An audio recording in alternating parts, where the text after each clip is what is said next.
Nama Gali Sudirjo mulai banyak dibicarakan warganet karena menghujat Tasya Atasya. Hal ini Tasya di channel YouTube miliknya. Tasya Atasya juga membongkar aksi kejam saudara kembarnya Tasya Farasya. Melalui unggahan video YouTube tersebut, Tasya menyebutkan bahwa Tasya membuat sebuah akun bodong yang berisi hinaan untuknya. Selain itu, Tasya juga membeberkan bagaimana peran manajer Tasya dalam melakukan fitnah terhadap dirinya. Tasya membeberkan, pada saat itu manajer Tasya mengunggah sebuah video di cerita Instagram yang diduga menyindir Tasya. Video itu menganalogikan Tasya sebagai seekor gagak yang mengganggu Tasya, seekor elang yang sedang terbang. Tak sampai di situ saja, sang manajer juga menitahkan seluruh anggota tim yang bekerja bersama Tasya dan teman-teman kuliah Tasya untuk melakukan penggiringan opini dengan unggahan video tersebut.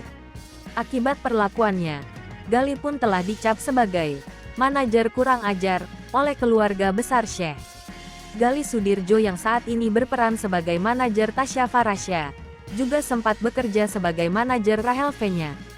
Pria lulusan Universitas Indonesia itu juga sempat bekerja bersama sejumlah publik figur dan telah berpengalaman menjadi manajer artis.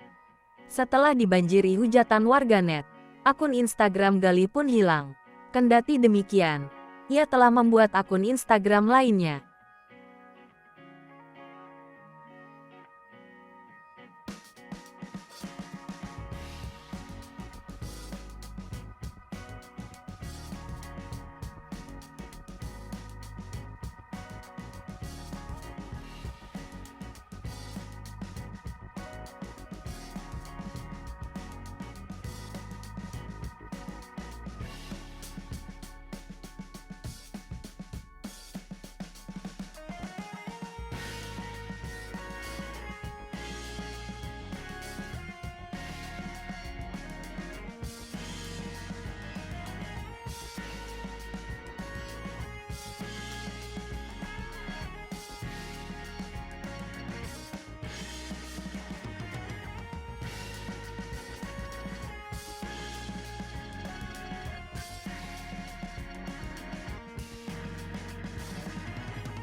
Hai pemirsa Sri Popo TV, jangan lupa komen, like, dan subscribe, serta tonton terus berita